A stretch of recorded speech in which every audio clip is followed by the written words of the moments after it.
nagplano ako. O sige, punta tayo ng Manix house. Since ano sila Yuki. Yes, sila Yuki po yung tinutukoy ko, yung family A, family I. Sorry mali ba ako ng ano. Basta yun yung alam ko pronunciation. Kasi hindi ko yan sila masyadong ano, kaya, hindi na ako masyadong nakakanood, no? Siyempre busy din ako sa drama ng pamilya ko. Then, ang nangyari nun is, pumunta kami, samahan kita. Naalala ko, nasa sasakyan kami, nadadasal kami. Umiyak si Monica. Matapang lang yan, hip-hop lang yan, pero malambot ang puso niyan eh. So yun, punta kami ng Manix house. Sabi ko, madala akong bumila, pero yes, it's a setup. Sinetup ko talaga yun na pumunta ako doon, kasama ko si Queen Manny. Pero, may mga videos ako dito na hindi lalabas. Unless, tarantaduhin ako ng family A, pero may usapan kami at nakikita ko maayos siya nakausap. Wala akong ilalabas. Okay, lahat to naka-video. Pero pagpasok ko kasi, nauna ako. Then, si Vince. Tara fam. Pagkapasok ko ganun, kasi nasa likod ko. Hindi pa sumabay sa Queen Monica. Sumabay siya, kasama niya si Peter. Hindi ko alam na si Peter naka-live pala. Live ng ganyan. So, okay. So, kami dire-diretso. Knowing all, video lang, video. Then, pagpasok na Queen Manny, nabaltaan ko dito, ganito, ganyan. Pagpasok na Queen Manny, umalis ang sila Yuki, umalis ang family. Kasi, hindi sila komportable, alis na lang, tahimik na lang. Then, sa Queen Manny, sabi ko sa kanya, tara na, umalis tayo. Pinakautan ka na eh. Kumbaga, nilapitan mo na, pumunta na tayo dito, kasipan na to. Which I don't do, alam niyo yan, guys. So, nung umalis na siya, tara na, uwi na tayo, Queen Manny. Okay na, tara na. Then, si Queen Manny, hindi. Tagal ko inantay ito eh. Gusto ko talagang makausap. Gusto niyang harapin yung problema niya eh. Okay. Sugod siya ganun. Kung makikita nyo, kasi ano na ito eh, wala na ito dito uploaded. Kung makikita nyo, nakalagdad pa yung book namin nun. Naglalakad ako, sabi ko, shucks, mukhang gulo to. Kumuha akong palali ng book. Matali ako ng book habang naglalakad. Kasi baka magkagulo eh. Habang naglalakad ako, tatali ako ng buhok. So, ginawa nila nagdagdagan ng buhok pagpusod. In case, you know, alam mo naman tayo, sanay tayo sa ang bata, di ba, na baka kasi magka-bardagulan, you know. So, yun, lakad kami. Pinasok ni Queen Manny, talagang, aggressive siya. Sabi niyang harapin, pasok siya, pagpasok niya, kumusta ka na? Ganto ka. Siyempre, ang mga kapatid, gumanon agad. Okay, bakit? Etc. So, nagpakaparata ng mga salita, no?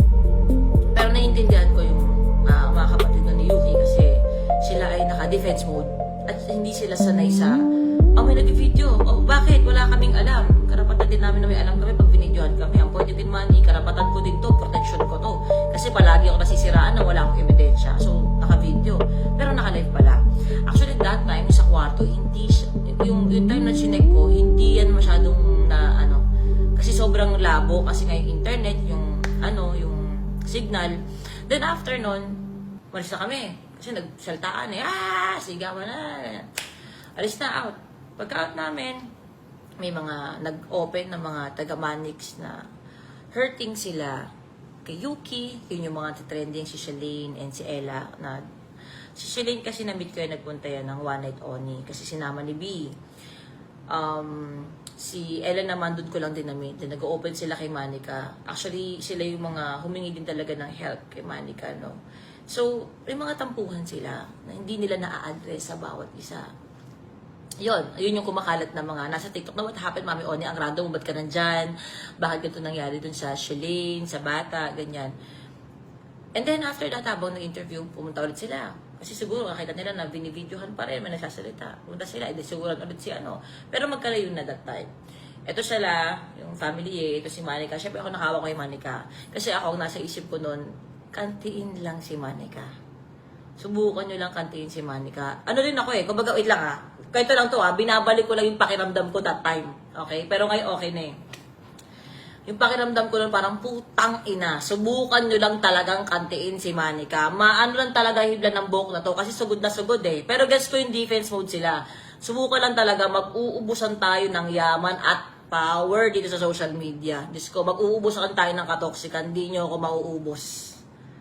Ganon yung tingin ko. Like, wag si Manica. Kasi hindi mo pwedeng ikaw lang ang nakakampihan. Si Manica din may kakampihan. May nagmamahal din dyan. Okay?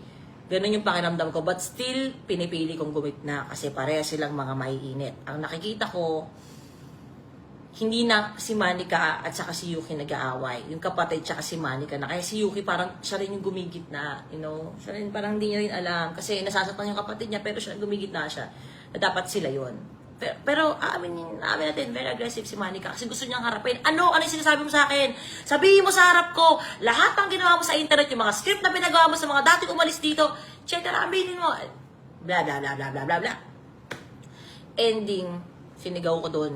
Putang ina, bakit ba tayo nandito? Kayo naman magkaaway, kayo naman may shit eh. Kayo naman yung may gagulok. Mag-usap kayo na as kayong dalawa lang. O sige, ano kami, kasama kami, pero kayo.